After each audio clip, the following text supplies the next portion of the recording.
de ADN.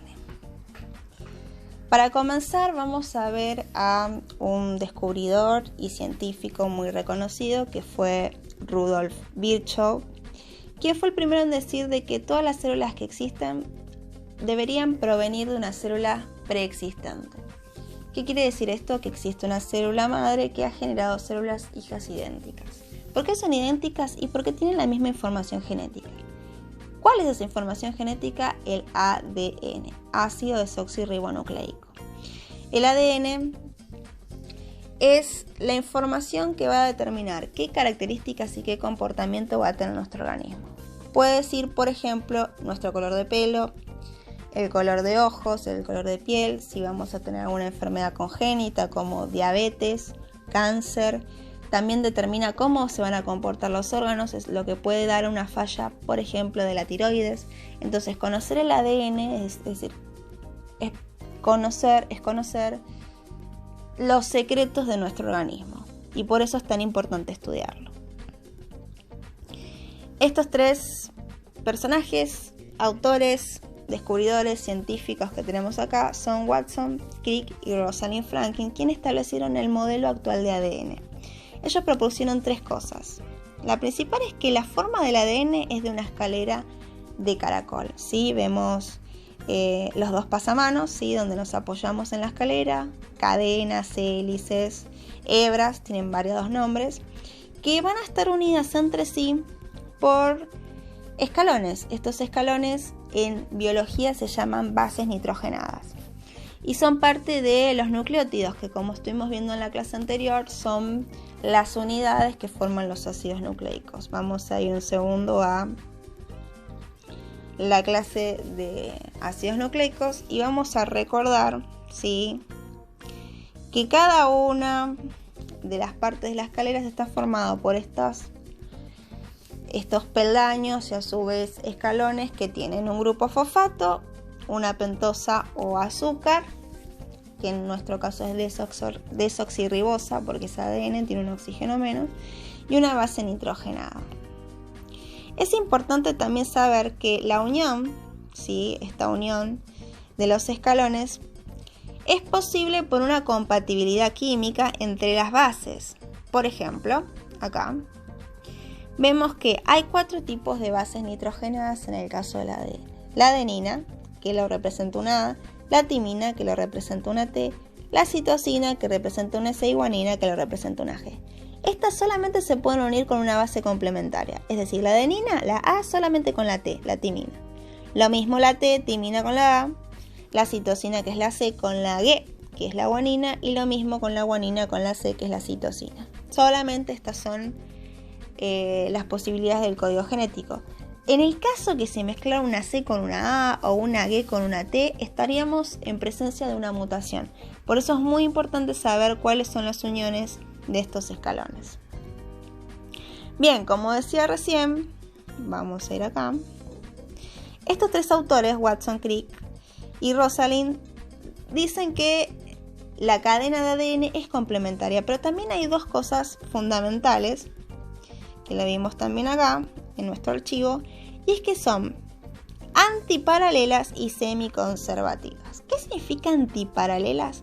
Que cada uno de los pasamanos de esta escalera tiene un sentido y una dirección, ¿sí? Una de las cadenas, una de las hebras va a ir de dirección 5', 3', y la otra cadena va a ir en dirección opuesta, de 3' a 5'.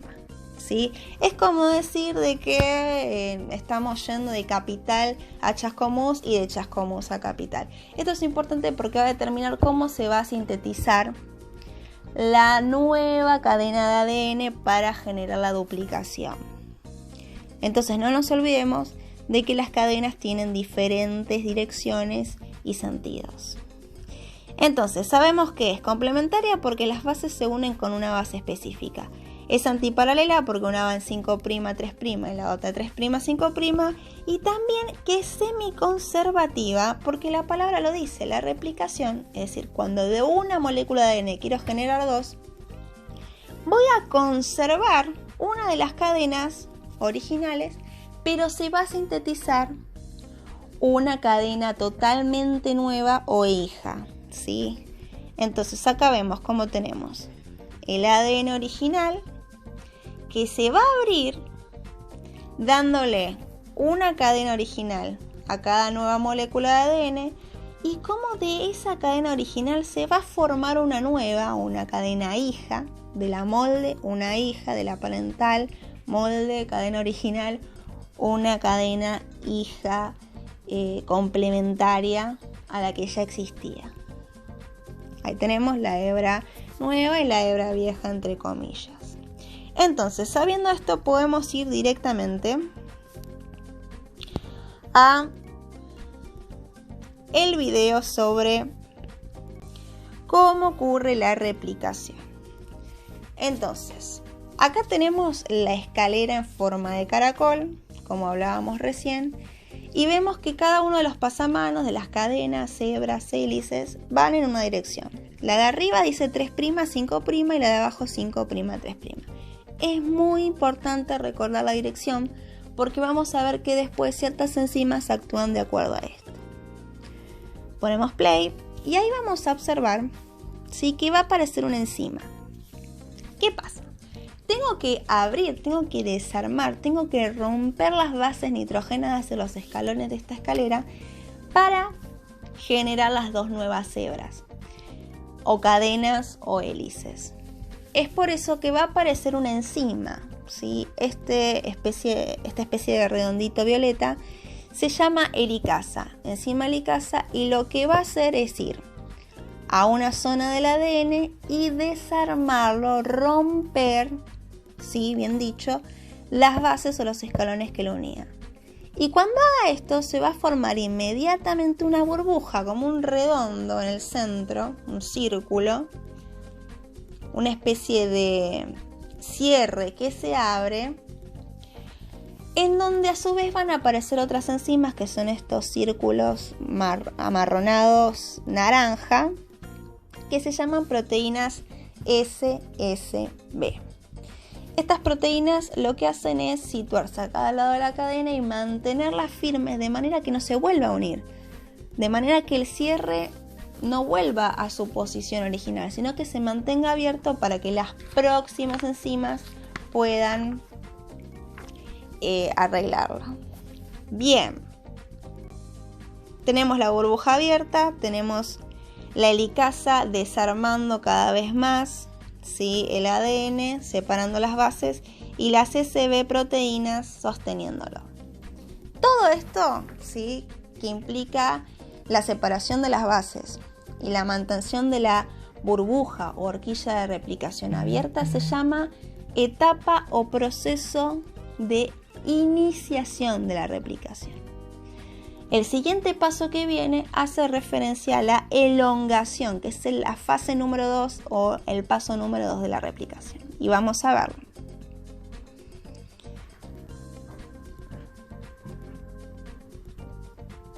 Me adelanto un poco. Ahí. Bien, tengo la burbuja abierta. En la fase de elongación va a aparecer otra enzima que se llama primasa, ARN polimerasa o cebador, que lo que hace es colocar los primeros nucleótidos, ¿sí?, las primeras bases de adenina, timina, citosina, guanina, para que se comience a formar la nueva cadena. La primasa siempre aparece en los primeros pasos de la elongación. Pone las primeras bases en una dirección.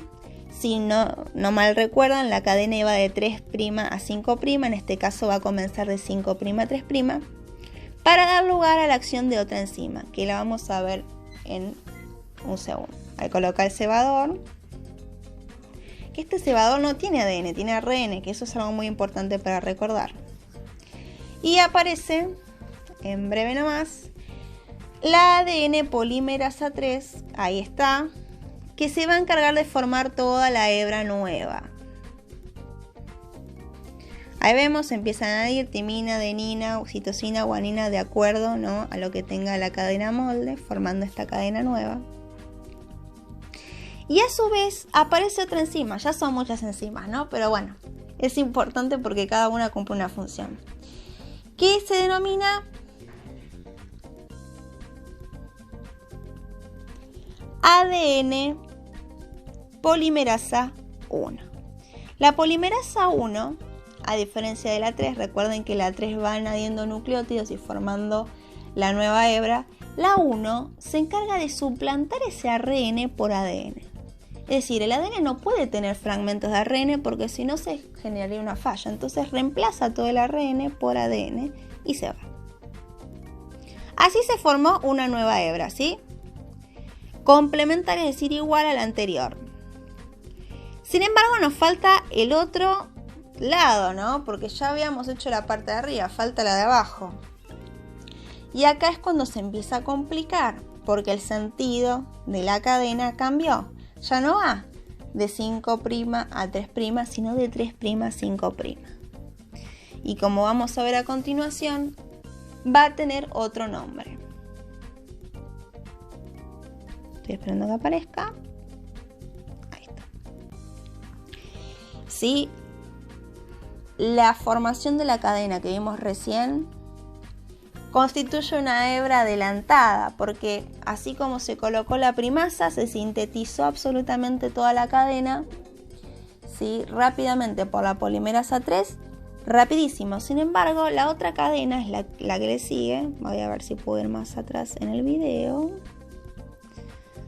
No va a ocurrir a esa velocidad, por eso se va a llamar hebra retrasada, que es la flecha azul, ¿sí? Va a aparecer la primasa de nuevo para poner el cebador, es decir, los primeros nucleótidos. Ahí se va. Aparece la polimerasa 3 y forma un fragmentito, ¿sí? Lo que se denomina fragmento de Okazaki, ¿sí? Por su descubridor, que no me acuerdo si era japonés, coreano, perdón, chino, pero es Okazaki. Toda la cadena retrasada o rezagada se va a formar por estos fragmentos. Luego aparece la enzima de sustitución, la polimerasa 1, para llevarse, ¿sí? El ARN y suplantarlo por ADN. Y por último aparece la ADN ligasa, que es fundamental porque va a unir todos estos fragmentos de Okazaki de manera que se forme una sola cadena complementaria nueva igual a la molde original o parental. Ahí vemos. Se coloca el cebador, la ADN polimerasa 3 forma la cadena, luego viene la polimerasa 1 a reemplazar el ARN y la ligasa une el fragmento. Tarda muchísimo y vemos que tiene acciones de otras enzimas además de la adelantada. Es por eso que se denomina de esa forma. Eso es todo, ¿sí? De esta manera se va formando ambas cadenas con el modelo semiconservativo que nombramos recién.